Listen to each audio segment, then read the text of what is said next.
Sacred Symbols, a PlayStation podcast, is brought to you by, well, you. If you want to learn how to support our show, go to patreon.com/laststandmedia. Greetings and salutations. Welcome back to Sacred Symbols Plus, a PlayStation podcast supplement. This is episode number 186. My name is Colin Moriarty. I'm joined today by my entire family. Well, most of our family. We're missing a few members, but more family members than usual. Instead of throwing it to everyone as I usually do, since there's so many of us, I'm just going to say, Dustin's here, Chris is here, Ben is here, and Mike is here, which is fun because Micah and I never get to record anything together. Micah, it's good to see you especially. Welcome. All right, friends, we're here. We're recording this on the Monday after our live show, which was a Saturday 2 days ago. And I thought it would be fun to just kind of get together and see how everyone's feeling. Like, how do we think it went? What do we remember about it? We'll obviously do a serious post-mort behind the scenes about how we actually did and all of this. But for those that are curious, we managed to turn a profit, which is awesome. We appreciate that. Thank you. This venue was bigger than we probably needed, but it's awesome to have said that we played at the National. So that was really exciting. So I'm curious how everyone feels and just getting everyone's thoughts just as a kind of a historical little piece of, it's like a relic in the future. If someone finds the episode and maybe they want to know a little bit about what it was all about. So Chris, let's start with you. How are you? And what do you think about the show looking back, especially because you were involved in a major way because you also opened with your other podcast, Snark Tank. Yeah. It was a lot of fun. It was nice to sort of warm up this live, like on stage muscle, because I had done before the pandemic started, I was starting to do like a little bit of like stand-up stuff, like on stage. And I only did it like 3 times before like everything got canceled. And I've missed being in that environment, and it was just nice to have an excuse to do it as long as possible for like one night.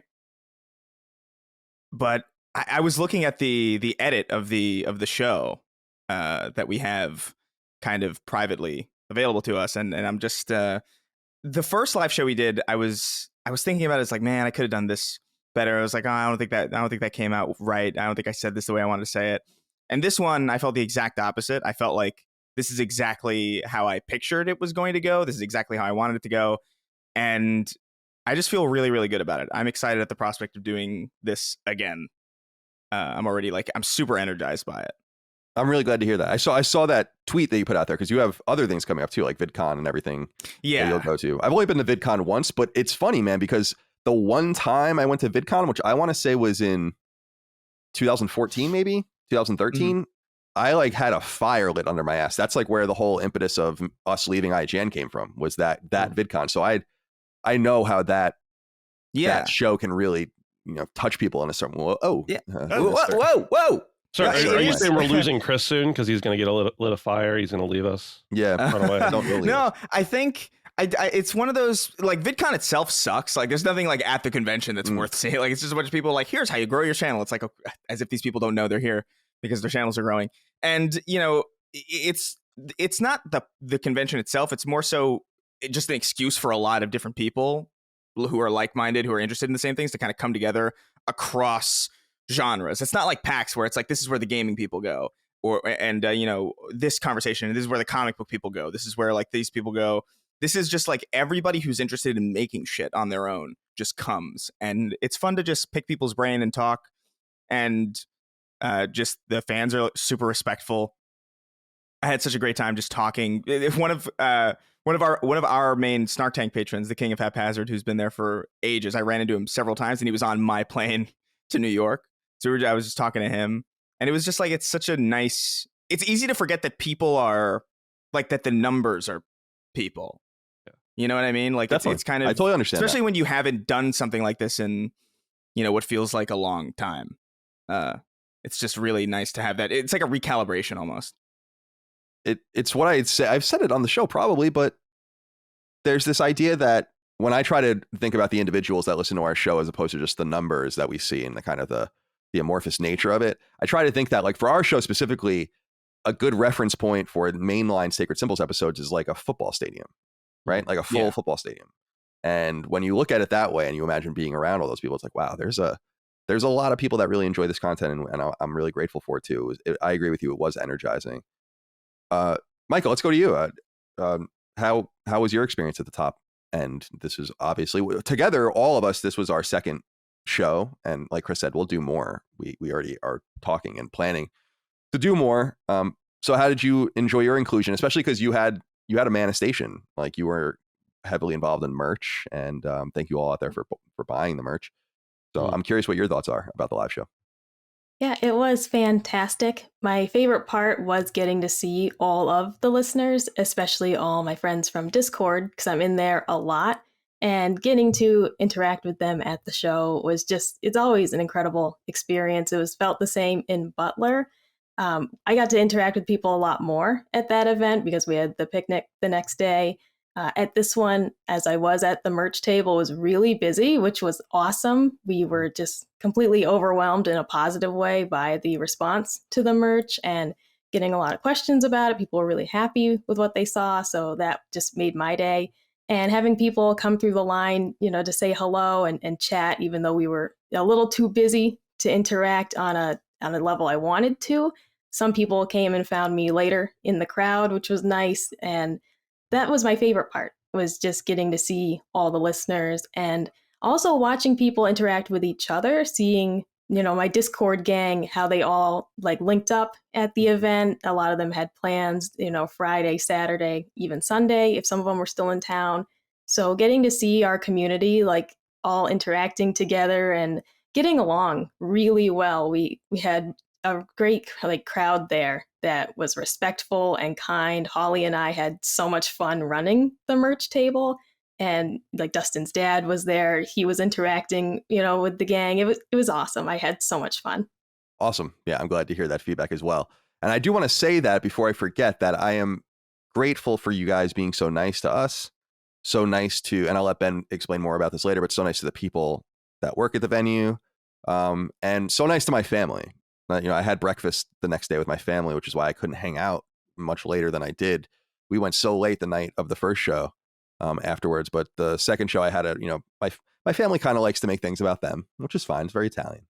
And everyone was here and everyone was together. So we got up and had breakfast, and everyone was very complimentary of not only the guys and Micah. I mean, they know Micah, and they know the guys too, but they were really complimentary of the fans. They were like, it's just incredible how nice people were to my sister Allie, who was selling merch there, about how people wanted to take pictures with my dad, and Uncle Mike was there, cult figure Uncle Mike, and all sorts of other characters from my life that come up particularly in Knockback, but certainly in all of our shows. So I was really grateful for that. Thank you for being so good to them, because that makes us look good. And I think it really, not that they would think anything I was doing was bad, but it's like it gives us a real positive vibe. Like they get it, I think, a lot more now. I think you get it more when you see it in person. So thank you for that.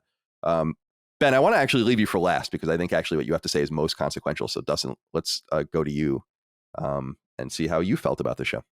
Yeah, I'm so happy. I think overall, just that looking back, this show is a total evolution of our test run in Butler. And it's funny just working on the footage. So by the time this comes out, the video will be out for the audience. It's comical looking at the two events side by side. And I'm so incredibly proud of what we've done and the team, especially. I mean, Ben's going to talk here in a minute, but Ben was the real superstar of this whole event, handling everything with the venue and getting everything organized, getting everybody there. No small feat indeed. And so shout out, of course, to that. And man, you mentioned the venue, the National. It's funny, just when we walked in, I think Chris and I were there, and I'm like, we don't deserve this place. We're not good enough for this place. But I mean, legendary acts have played the National. Yeah, legendary acts. Up in the green room, they've got tour posters and stuff. They've got Social Distortion on the wall and shit like that. And I'm like, oh my God, what are we doing here? And then I remember too, when before they let doors open, I was like, is that a fog machine? Which it wasn't a fog machine, we were coming out into the from the mist or something, but it was for the lights and stuff. And the lighting, I didn't imagine the lighting in my mind for this event. And I think I was just still thinking in the context of our Butler event. And, obviously, like, I'm always going to think so fondly of that first event because it was so scrappy in a way. I mean, it was legit, but it was like we were just figuring things out. Like we carried a stage 3 flights upstairs in order to get this together. We did the sound. My dad ran the sound and stuff like that. And so this was just felt like, okay, we've got a vision for this and we have an excellent team that can make it happen. And I just seeing the response from the fans as well that were there, just I know it's like I knew we were capable of doing it, but now that it's actually happened, it's like just so much more awesome. And the other thing I wanted to say just right off the top too is that you mentioned my dad, Micah. My dad is the unsung hero in some ways, and just that he showed up everything. Yeah. Oh, yeah. I mean, my dad is legit. He's a rock star. He's way, way cooler than me. And not that I'm cool at all. Like, he's like mega cool, and I don't even know how I happened at all.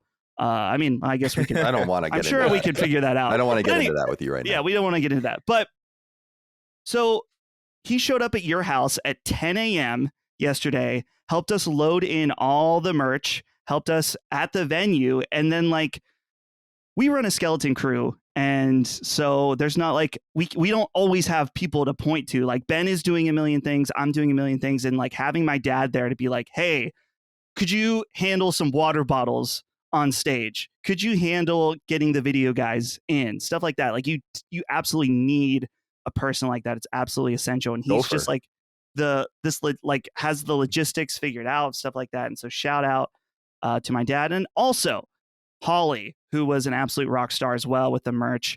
She's obviously like so incredibly friendly, and she was it was great to have her like interacting with the fans and stuff like that. And it was funny just because I know that some people, like, obviously they saw Micah and they're like, I know her from seeing her on the content and stuff like that. And some of them were like, wait, are you Holly? I was like, oh, like that. So it's a cool little Easter egg.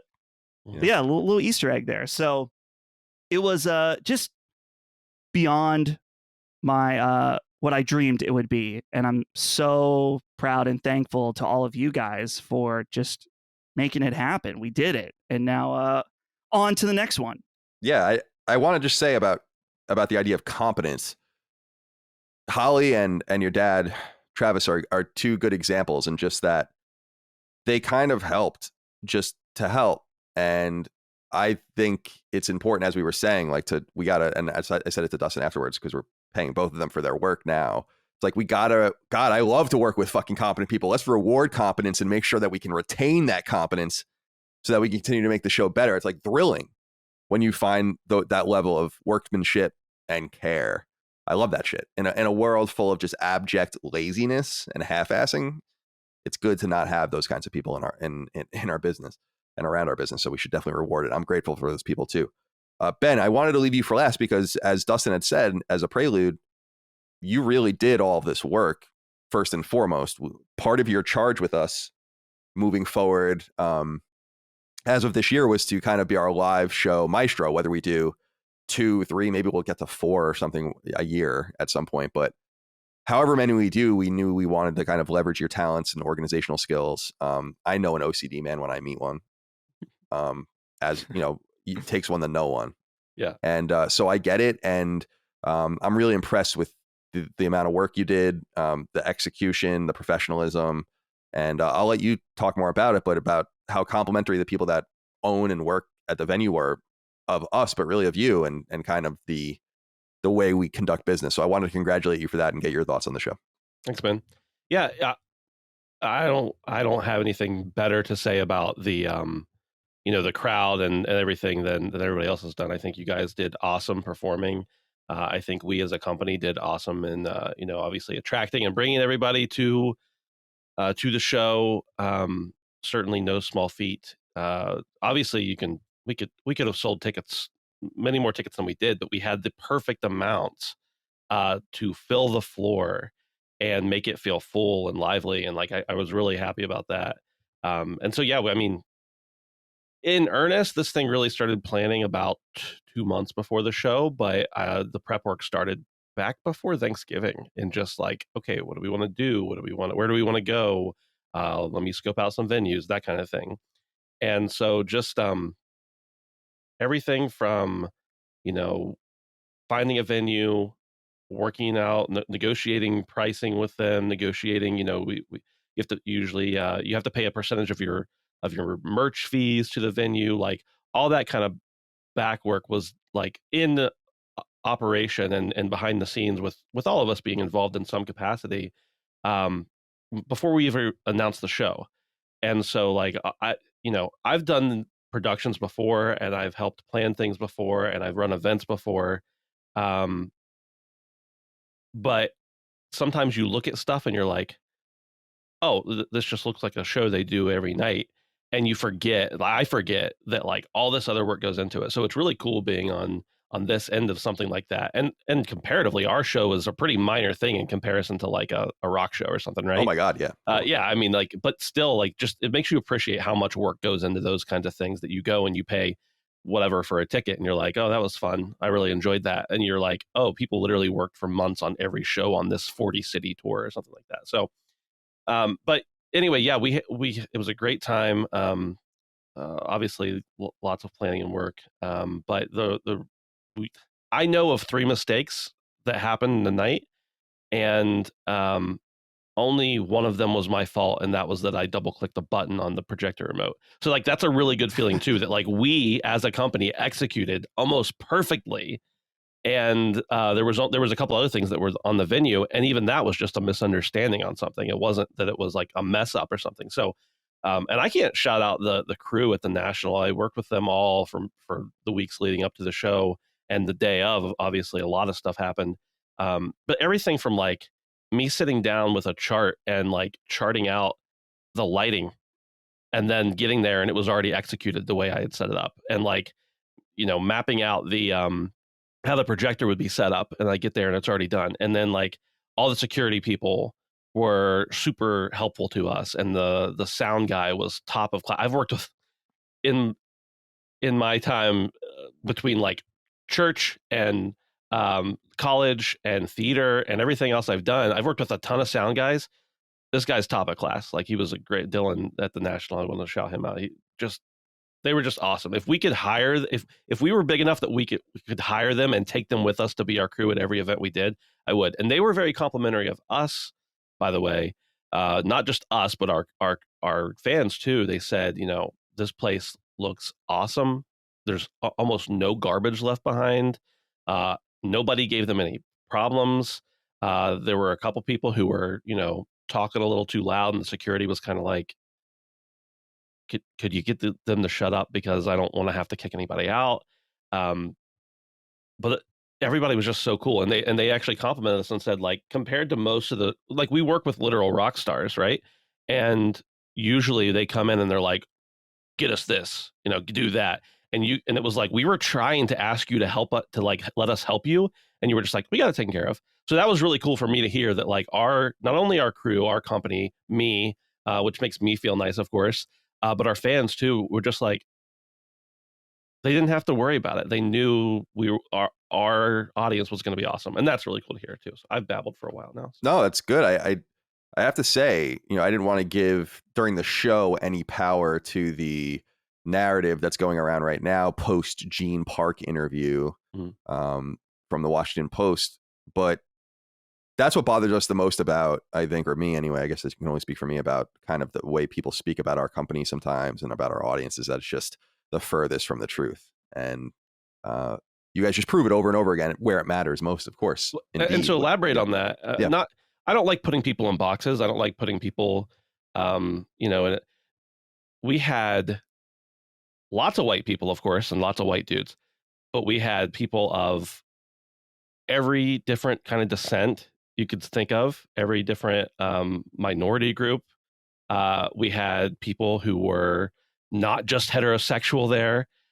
We had, I am positive we had several trans people there who, not one specifically told me, you know, don't get discouraged. I'm a trans person, and I like, our community is accepting. No one came and was like, I'm coming here to protest. Everybody came because they enjoy the content and they enjoy, like, our community is vibrant and diverse. Yeah, we got a lot of 25 to 40-year-old white dudes who play video games.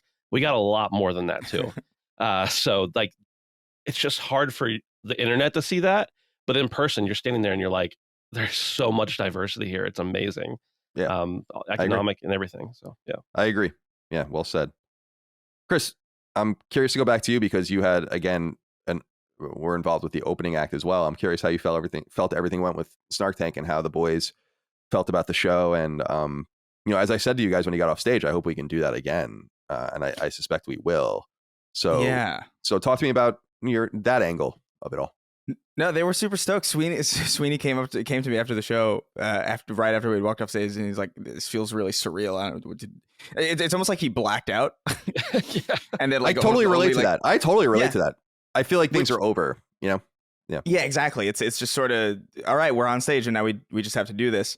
I think everybody, Derek, Sweeney and I think we came out of it feeling very, very good about it. We knew that there was some concern because, like, going into it, because it's like, all right, these are very different shows. This is a very different vibe. This is a very different audience even than would typically, because most people are certainly here for Sacred Symbols, and that would make sense.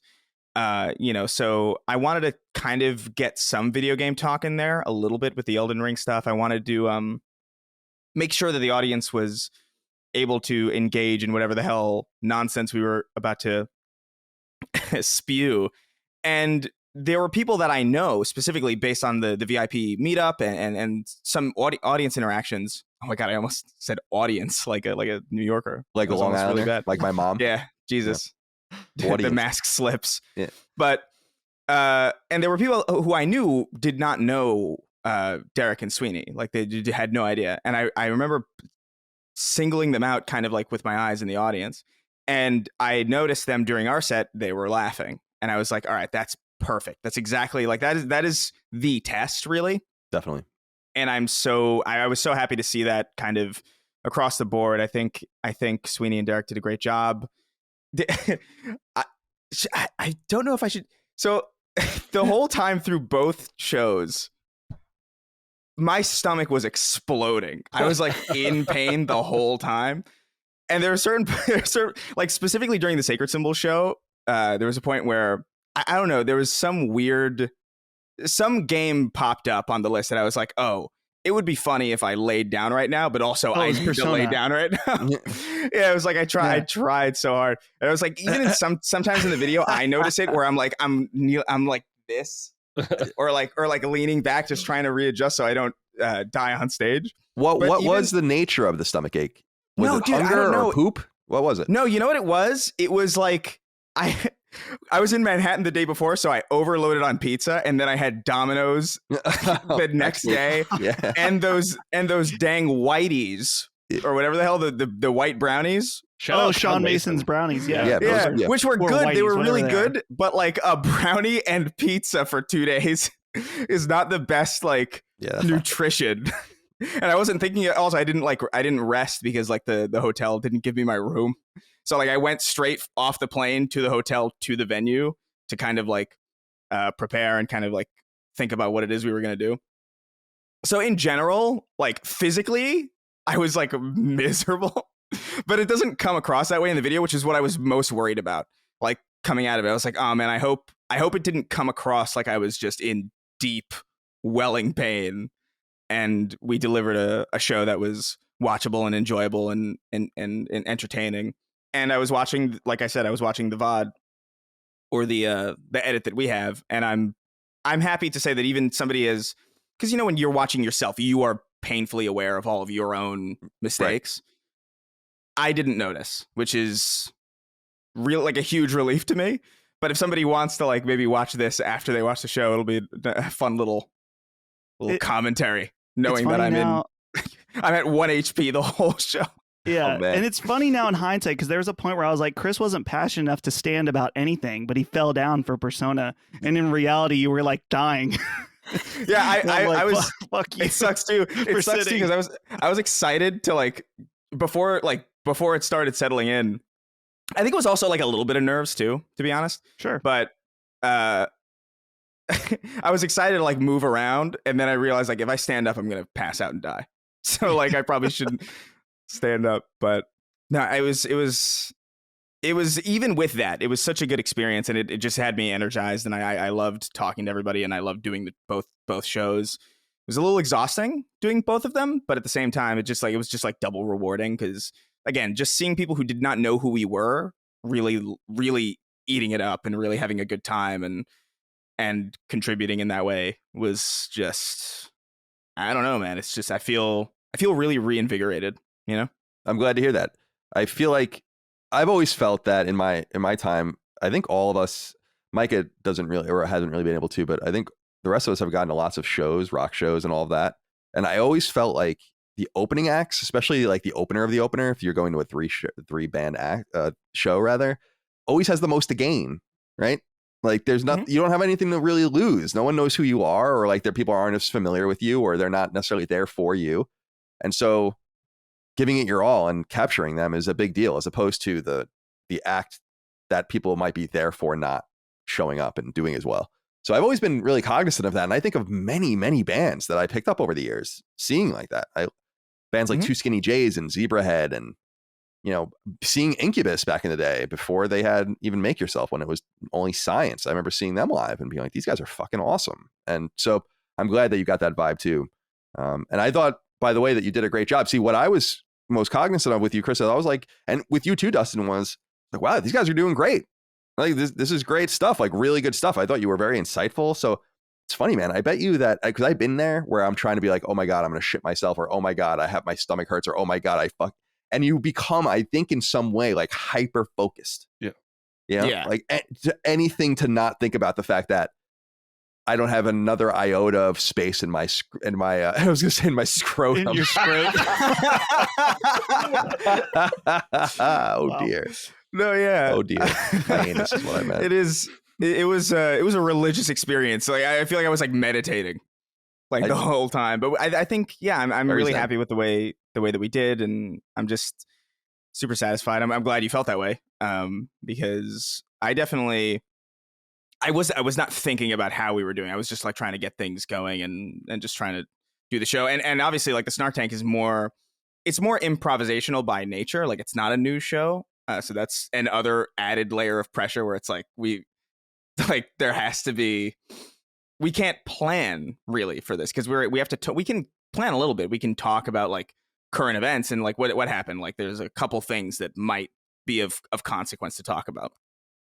But, you know, for the most part, there's no like jokes written. It all has to come naturally between the interaction of the three of us. And I think, fortunately, even though one of us was completely compromised, I think it came out really well. I think Sweeney and Derek did a great job. And yeah, I'm really happy with the way it turned out. I'm excited to see the VOD for that. Yeah, I am too. Or I keep saying VOD because I've been streaming a lot, but the video. No, I'm totally with you. Yeah, I think, Dustin, you're taking care of that, right? So we'll have that to you soon. Micah, I wanted to talk about the idea with you, and others can chime in on this, of course, is the idea of nerves. You know, I was not really nervous for this show at all, which is interesting. I think I was way more nervous for the unknown of the Butler show than I was for this. In fact, there was something about this show that was really special, which is that it was impossible to prepare for us. So you had much more to worry about and think about with the logistics and all of this, but knowing you're a nervous person like I am, I'm wondering how the nerves struck you and what you might take into the next experience, if you'll be as nervous or less nervous. Oh, I mean, I'll be as nervous for sure because I'm just always nervous. That's my default state. Yeah. But I like, you know, we sort of talked about it yesterday of I was basically telling myself for a couple weeks to just not think about the show because I was worrying about it in advance, knowing I'd be sort of at the merch table and it's just going to be a big crowd of people and I'm the shyest person in the world. So I just kept telling myself, just don't think about it. It's not here yet. And then it was like the week before the show that it really set in that it's here. And then I just had like heartburn for a week, couldn't sleep, felt terrible. But then at the show, it was so much fun. It was a little overwhelming at times when the doors first opened and the line started to form at the merch table. And it's, it's Holly and I just like ringing people out, being friendly, but you just see the line keep getting longer and longer. And it's starting to set in of like, this is going to be the next 2 hours of just like nonstop people, which was fantastic. It's exactly what we hoped for, that people would be really stoked about the merch. And the event shirt came out fantastic. We were really thrilled with the design. But I was the whole time just like really tense. I could feel it. I was trying not to show that. I don't think people noticed, especially like a couple people asked for photos, which was kind of like a break for a second from doing the sales.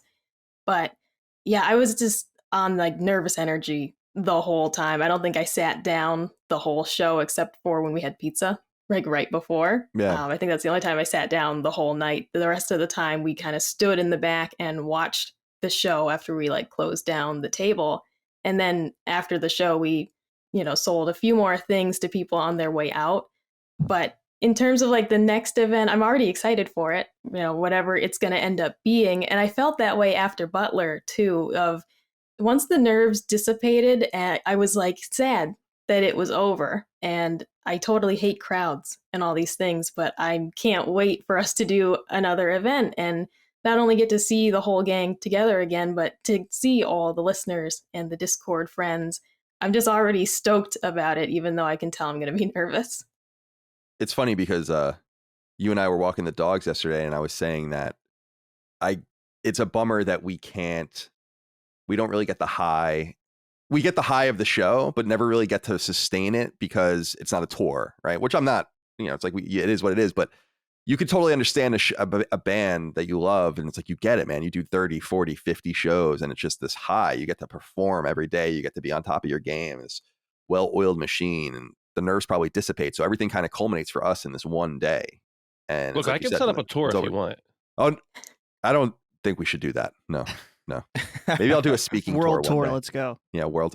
Well, we'll go. Well, I think we'll leave the United States next year. I would have. We'll talk about where I think what we want to go and what the next plan is at the end, like towards the end.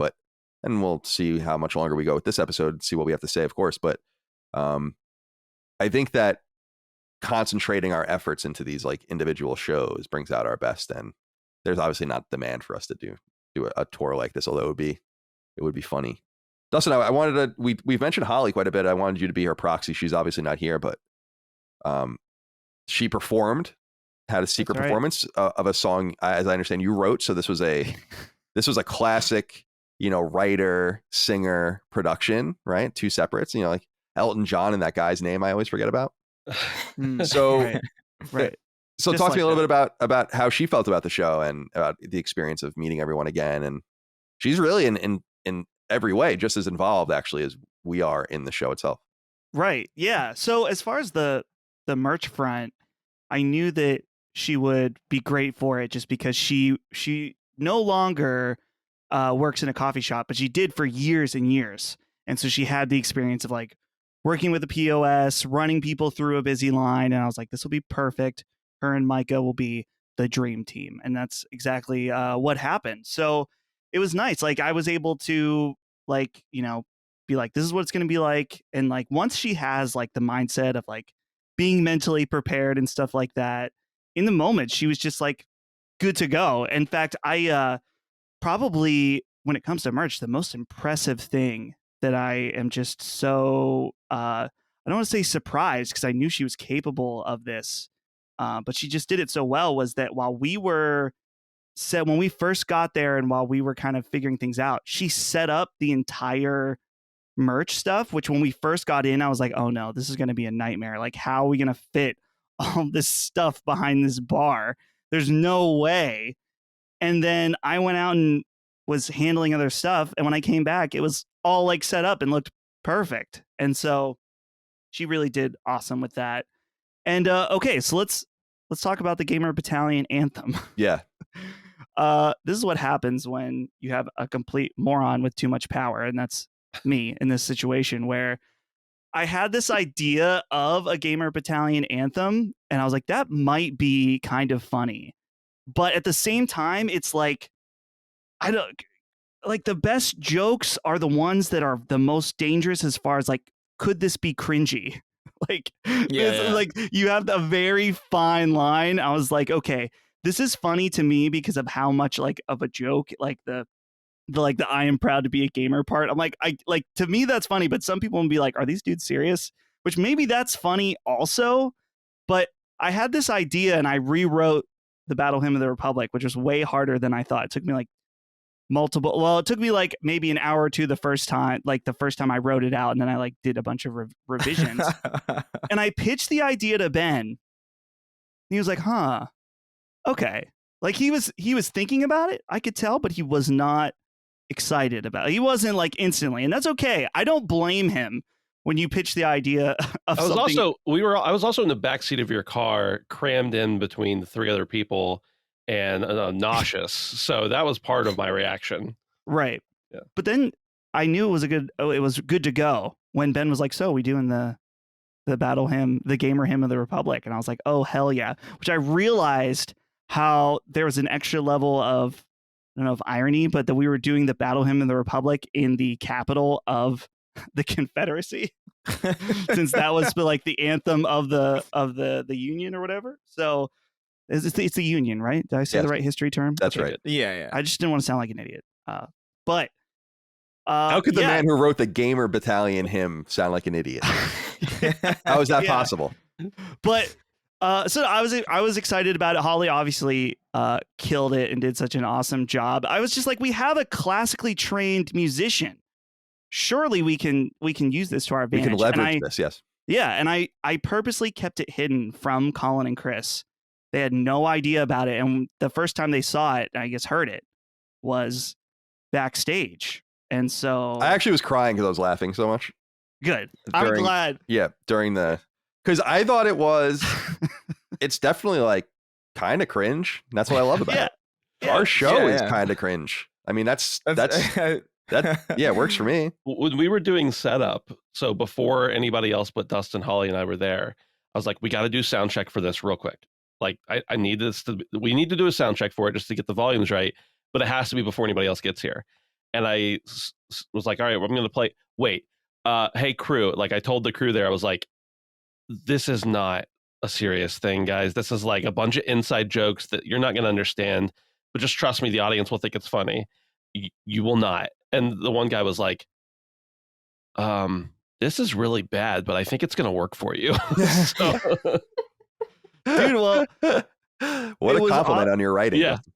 Yeah, I know. That's right. Yeah, but it's cool too. I was editing the footage last night, so we had like specific mics to pick up the crowd, and I was like, I put the words at the bottom mainly just so people could pick up like the jokes in it. But then there was like many people singing it at the same time. I was like, oh no, we have become the cult that we joke about being, and I'm okay with it. Are we gonna have our own? Are we gonna have our own standoff at a Waco-like standoff with the feds?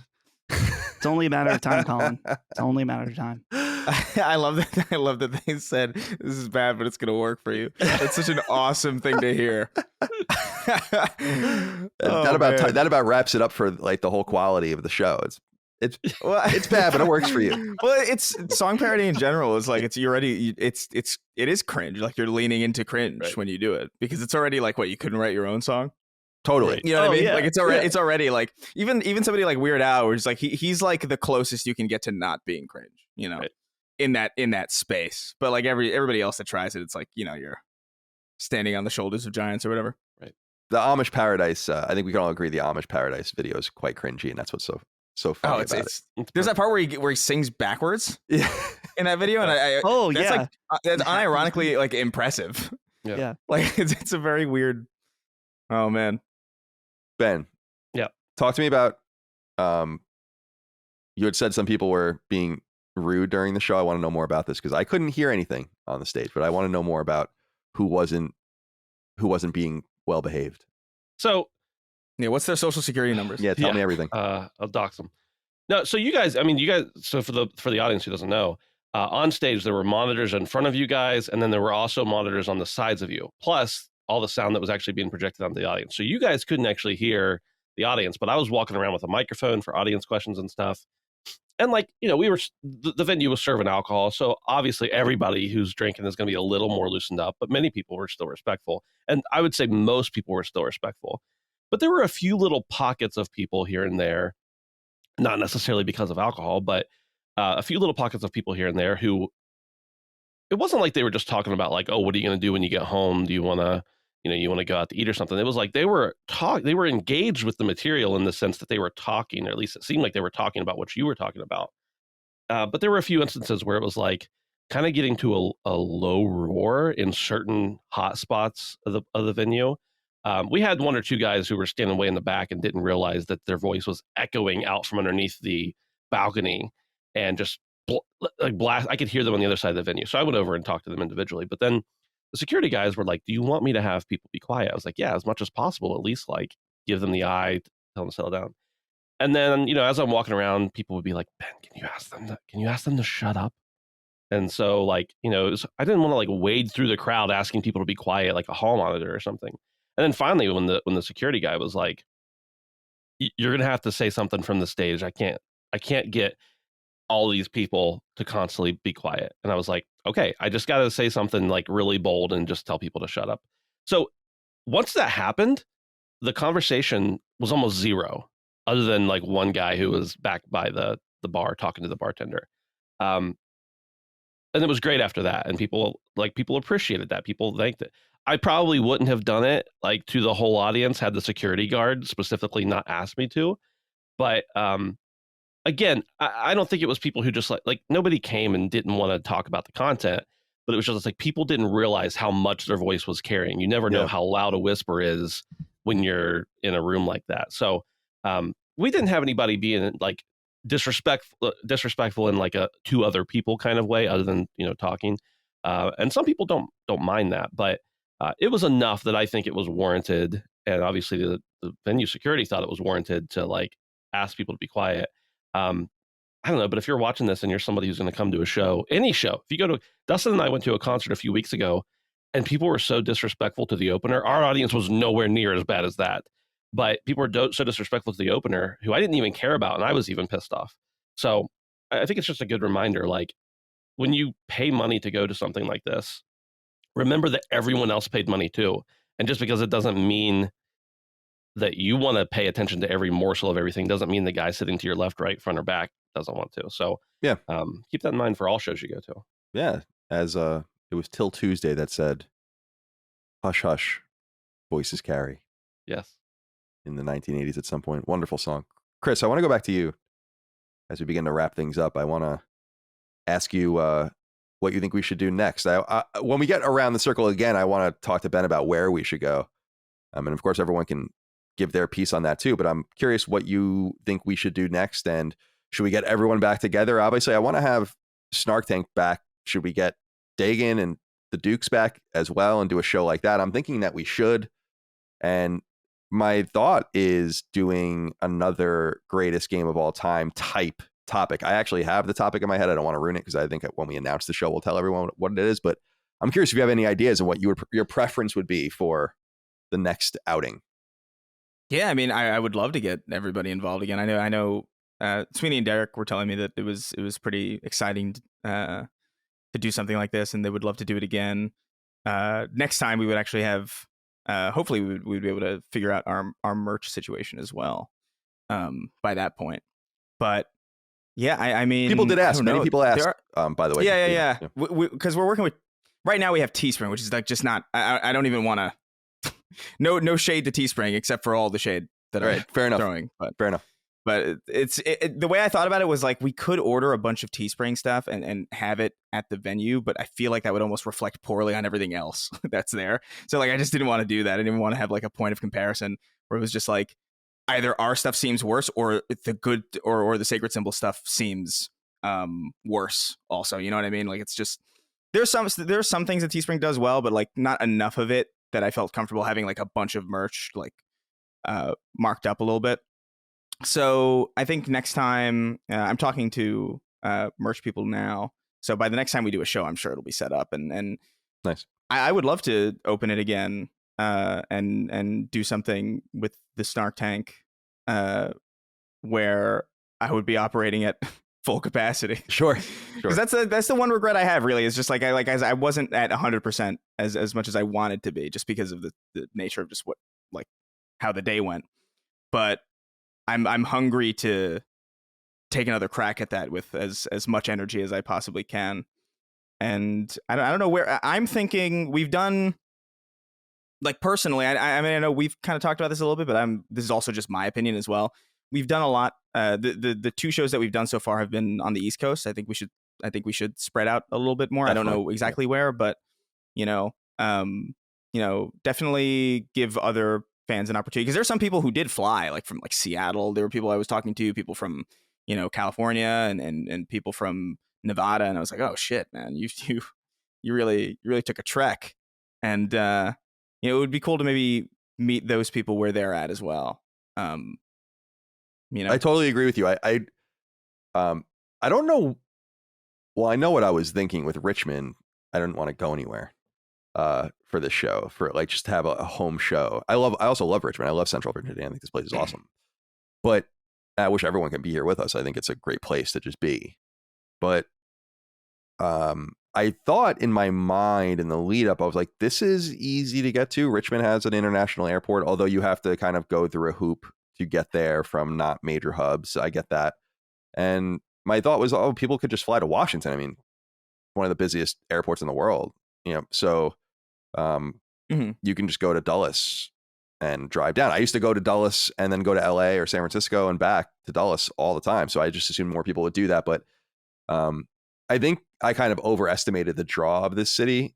And so that's why my mind personally goes, and we'll talk more about it, but I feel like Las Vegas is the place for us next. But we'll talk about that. I want to see everyone else's takes too. Michael, let's go to you. I'm curious what you think we should do next. Should we get everyone together? See, my thought, my dearest one, and that's my term for Micah. Now I'd said it all. You guys can hear it all. I said it.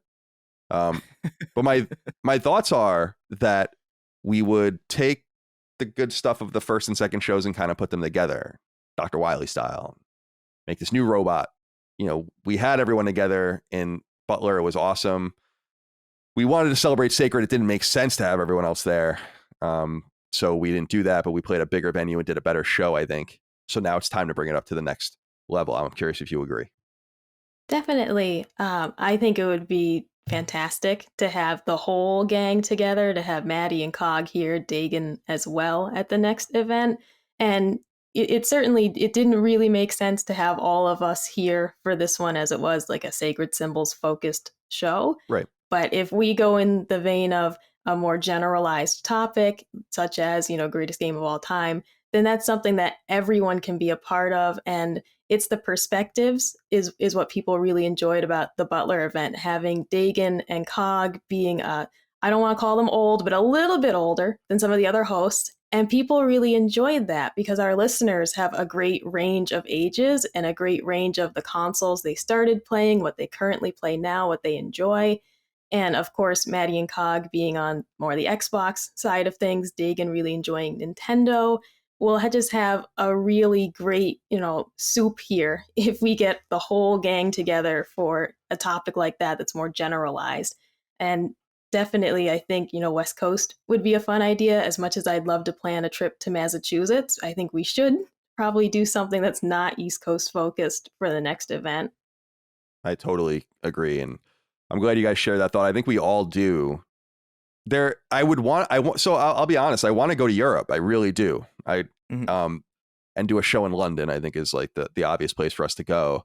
But it's just too uncertain right now with COVID, inflation, all of these kinds of things. I think waiting until 2023 to try to do that is what we'll do. But we hear you. I hear you guys out there. I know you want us to come there. And I know we'll get people from all over Europe to come to that show.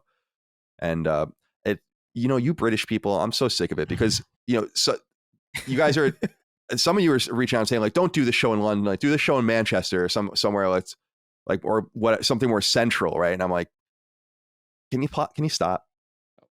Your country's the size of a US state. And if I need you to drive from one end of it to the other to come see me, God damn it, you're going to do it. You're going to do it. Dustin. I'm sorry, Ben. No, that's I didn't fine. mean to interrupt. Please. I was going to say, just to shed a little light on it, we I know people are going to ask this, but initially the thought for this, and I won't spoil exactly where and when it was going to be because we might be able to do that sometime in the future, but there was a different plan for the next show after Butler. And it was going to involve everyone, but it was going to be a little different timing. And then some logistics changed with the event we were going to plan it around. So that one didn't work out. And we may still be able to pull that one off in the future.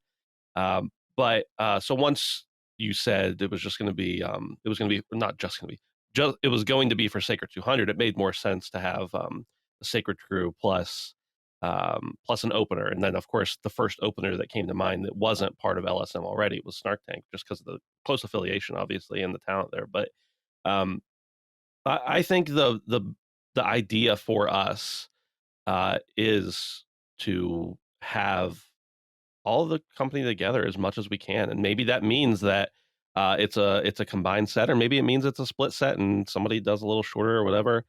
People, and this is just to address some like questions I've seen a lot. People have asked about like, oh, will Defining Duke do a show for its 100th episode?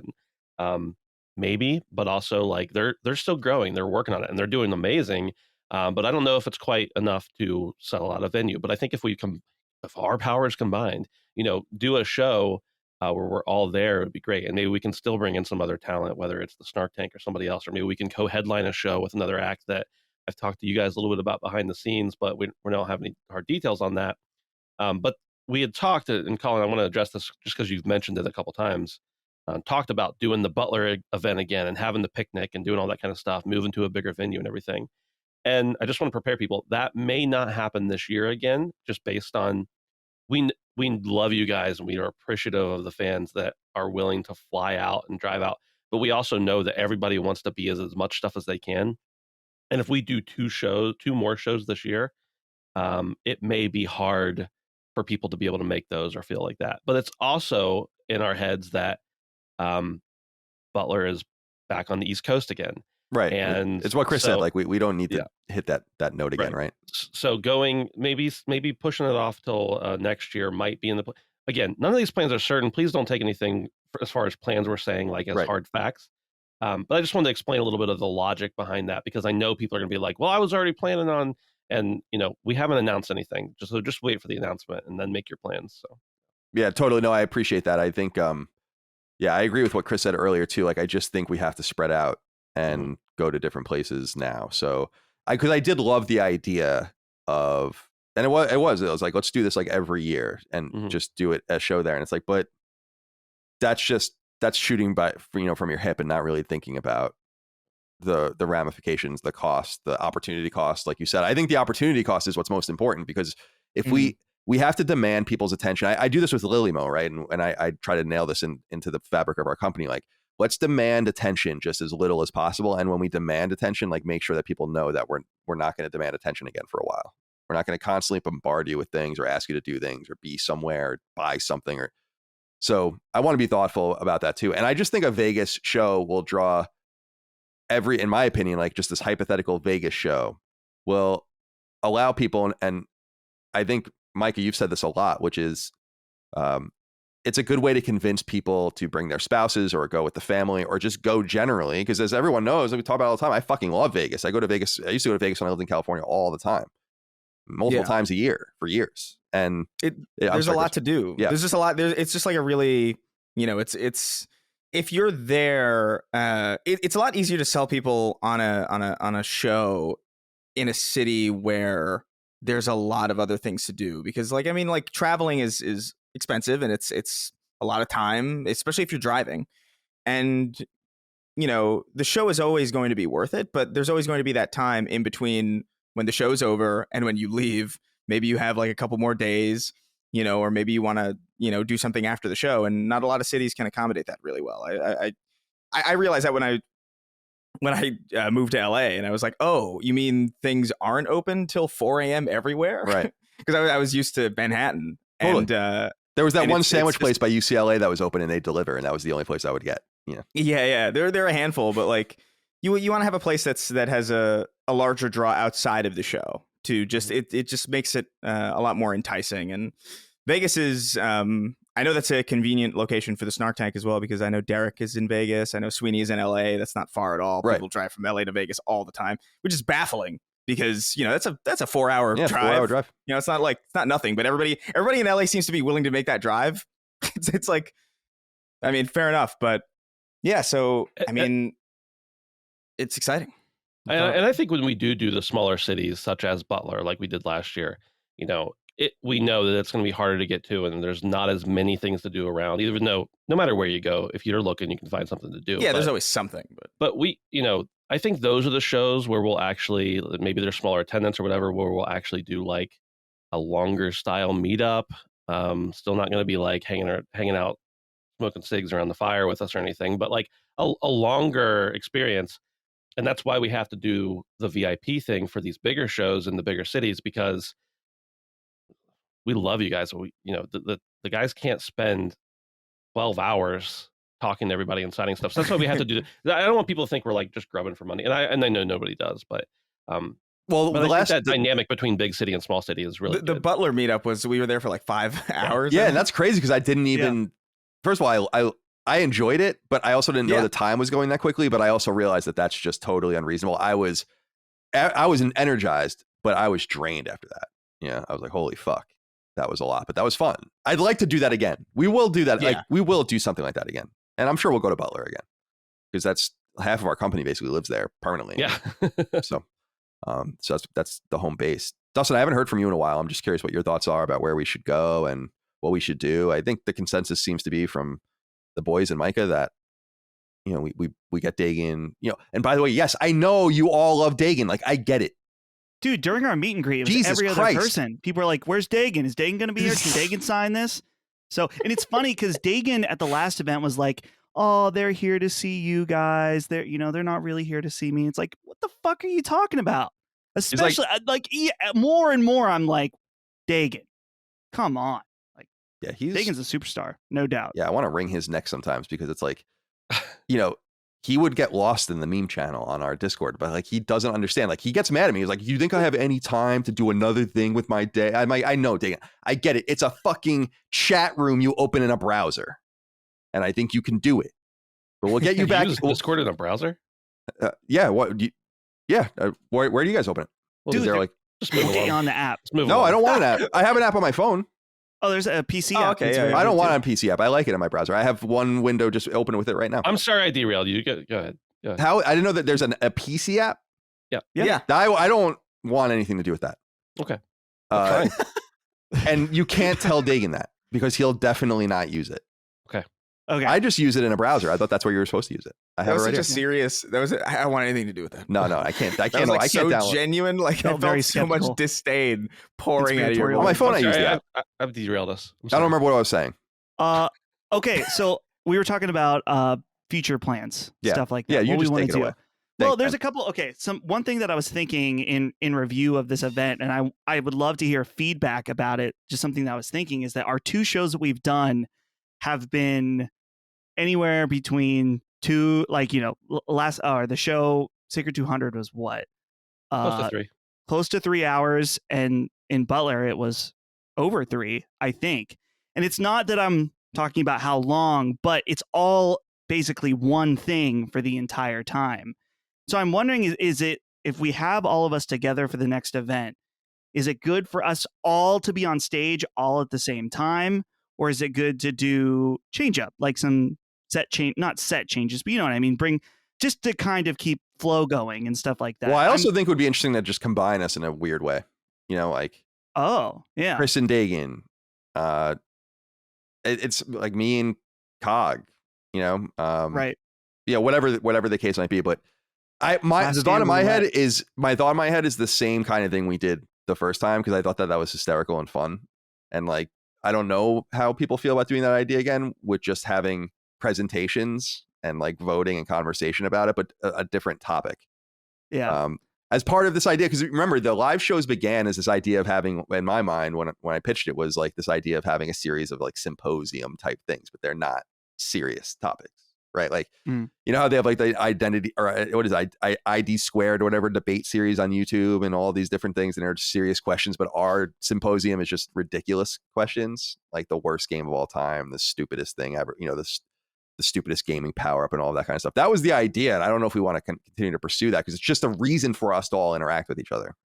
Right. Yeah. I like, man, that's kind of an interesting idea, the random idea. And especially if it's in Vegas, we can kind of play into that random nature. Maybe that's an idea worth looking into. But yeah, I definitely want to go West Coast. It presents many new challenges for us, particularly in the merch department. Definitely. But they're not impossible. They're just things that we have to figure out that we can do.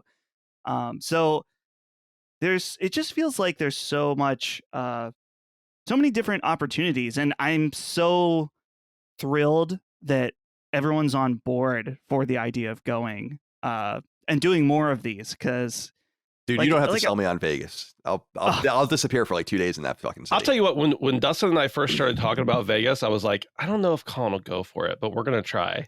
And then I mentioned it to you, and you were like, yes.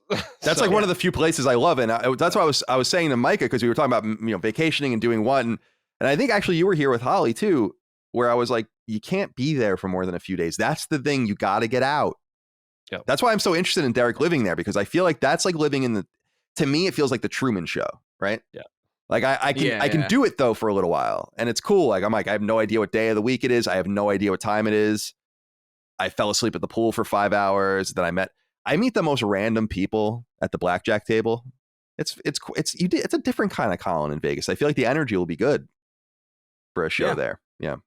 And I have already started groundwork on, I think, 6 different cities and just like finding venues. I'm not talking about actually planning, but like 6 different cities, and only a few of them are in the United States. So don't worry, guys. We are looking and exploring those options already for other places. Cool. Yeah. Take Sacred Symbols 300 in Qatar. Oh man. Holy moly. I was thinking Saudi, but we can do it. We got to take the fight to I was going to say Beijing. Go directly to China. God. Don't God. don't mobilize them. They'll disappear. You guys can do that. Yeah. You guys, I'm sure you'll have it covered. They'll disappear us. I don't know if we can do that. You can't just go to China anyway, so they'd have to give us permission to go. Every once in a while, I hear of someone that I know that goes to the airport to go to China, thinking you can just fly to China. And it's like, no, you don't just fly to China. You need a permission to go, even if you have. Who the fuck goes to the airport and then buys their ticket? No. Like they buy their ticket, but that doesn't mean you can go. It just means you have a ticket to go to China, but you need to still like have visa clearance to actually go there. Oh, they don't let people that's right. Yeah. It's not like here. Well, I'm really excited and happy that everyone feels pleased. I'm excited for us behind the scenes to properly postmort this and figure out how it went and what our pain points were and what we can do better and all of that. But I can't be more complimentary of the entire team. I'm really pleased with all of you. I think you're all doing great. Talking to my dad a little bit. My dad, as people know, is this auspicious figure in my life who I try to replicate in every way, but never really, admit that. He's a very important person to me. And his approval is like everything I strive for in my life. He approves of everything I'm doing. And I know he's impressed with this. And I was explaining to him that like I didn't really intend on falling into a leadership role. When I founded this company 5 years ago, I didn't know it was going to be anything more than me. And slowly it got breached by other people. It was actually Dagan first, which was interesting. Then Chris and Dustin, Ben, Maddie and Cog and Micah. So it's amazing how much it's open. Plus all of our collaborators like Hogue and Moore's Law and Lockmort and just everyone. It's amazing. I'm surrounded by sheer competence and funny, entertaining, smart, witty people. So thank you guys for doing a great job and keep it up. I want this to be a good place to work and have fun with, and for everyone to also be able to pursue their own things on the side too. So I want to give you guys your props. I'm reading Discord in my browser right now, and someone tweeted it or put out a tweet from Annapurna saying, "Someone give us the rights to publish a Sleeping Dogs sequel." Wouldn't that be nice? Whoa. I would love that. bring United Front back in the city of Vancouver and give us that Sleeping Dog sequel, that would be awesome. But are there any other closing comments that, well, I'll go around the horn here, just like one of my old favorite ESPN shows. Chris, you have any closing comments as we wrap this up?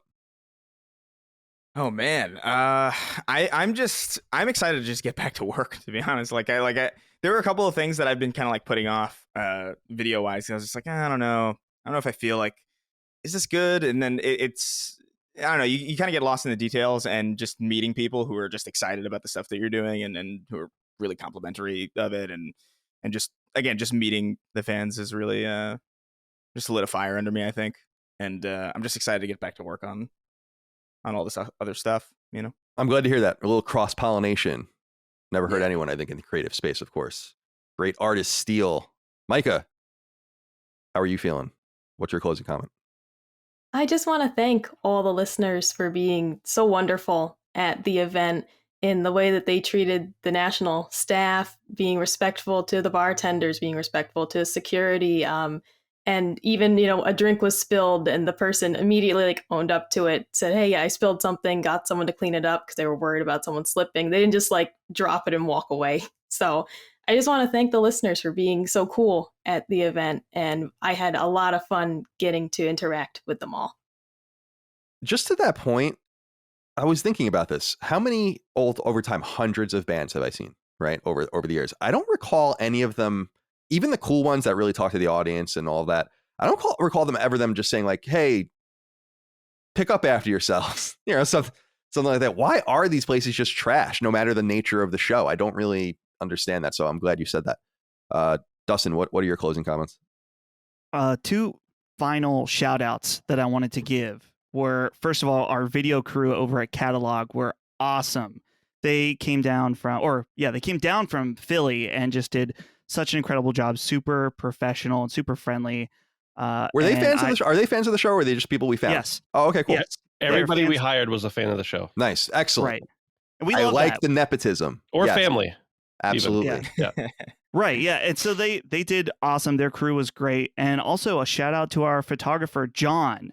John was there, and he was just super fun to hang out with. Like sometimes, this is, hiring fans is great because it's like there's extra pressure almost, like there's like a pride that goes into it that's like different, I feel like, in some ways. And so John was just when we were doing like the VIP, like he really like took charge and was like having people coming in and out, and just like super fun, like talking, like he was like, Holly was like, man, John was awesome. And so his photographs should be up.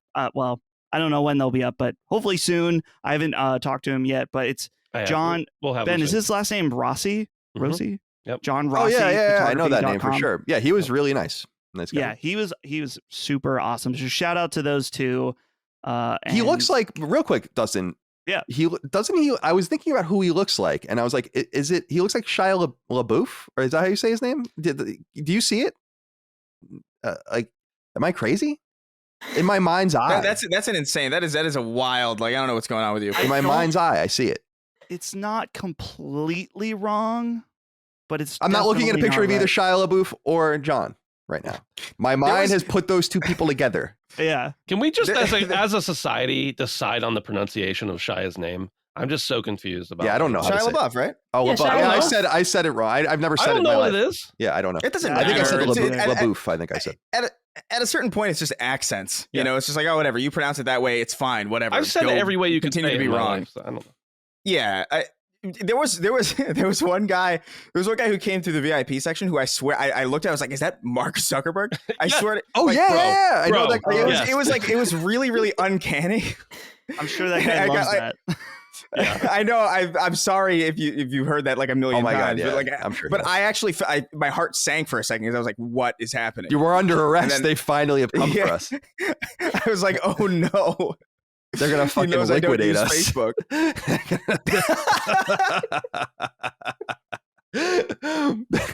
Ben, do you have any closing comments? No, I was going to actually shout out the guys Dustin did, so I appreciate that. And yeah, I'm excited to get working on the next one. Obviously, we're working on all of our other regular content. I want all you bastards out there to realize we haven't missed a single bit of content, and we never will. So, Slitterheads. Hell yeah. yeah, that's right. Thank you for your Slitterheads. support, everybody. We appreciate it. We appreciate it both, just whether it's freeloaders or patrons or people who pony up and come to the shows. We appreciate it, and I'm just thankful to be able to get to work with cool people, and even better, the audience that's out there that supports us and literally makes it possible for us to pay our bills. We're really appreciative of you guys. Yeah, likewise. I agree. I was going to say much of that, so I don't need to reiterate that. I just, it's mind-boggling to be able to do something like this for a living, make money off of it, and live like this. It's not lost on me. The older I get, the more cognizant I become of the many ways my life could have gone in a million different directions. And some of those directions would be fine and good, and some of those directions would be bad. And this direction is decidedly fortuitous and lucky. I'll work as hard as I need to keep it and to earn your respect and support. And I know how good our audience is, and I thank you for that. And I thank you for your goodness, not only in person, not only in these venues, but on social media and all these different places. You are not what is described. We all know that. As we continue to grow and absorb more and more people into our community, we appreciate you guys welcoming them. And we'll see you, I think later this year for another show. So that's it. That's all for this episode of Sacred Symbols Plus with the whole family. Thank you. And by the whole family, again, I say that, but we really don't have the whole family. I'm like being totally neglectful. I'm like a parent with in which I just don't acknowledge half of my children, I guess. I'm sorry about that. Anyway. You never did conclude. Does your dad approve of us? Oh, right. Where was I going with that? I totally forgot. Oh yeah. No, I just need to know if his bagels that he brought me, or us and Micah gave me were amazing, but I just need to know if he approves. Oh no, he approves. He approves. Okay, like he popped in. It was funny. He popped in right after everyone came to my house, and he was like, "Oh, I'm just, because he was down for the show. I didn't know where he was. I didn't know if I was going to see him until the show." And he's like, "Oh, I just brought bagels," because it's a tradition for him to bring bagels down for all of us, because you can't get good bagels here. And so that was funny. And yeah, he approved. If my dad approves, I'm happy. My dad approves. Good. And yeah, he's pleased, and I'm pleased, and everything's good. I'm again, I just want to reiterate that. When I was writing Game Facts 23 years ago, putting 9/11 memorials at the top of them, 12th grade, I didn't anticipate that this would happen. So thank you, and we'll see you next time for the shows. We'll see you next time live, of course, as well. Until then, goodbye. Sacred Symbols, a PlayStation podcast, is a product and trademark of Last Stand Media and Collins Last Stand LLC, and is proudly recorded in the USA. The show is conceived by, is written by, and is directed by me, Colin Moriarty. My co-hosts are Chris Raygun Maldonado and Dustin Furman. The show is produced by executive producer Dustin Furman. It's edited by associate producer Ben Smith. All of Last Stand's theme music is by my best friend, Ramon Narvaez. As you know, all of Last Stand's shows, including Sacred Symbols, are fan-funded on Patreon at patreon.com/laststandmedia. The following names are at the producer level on Patreon, our highest tier, and we're grateful for your thoughtful and kind contributions to our independent endeavor. Thank you.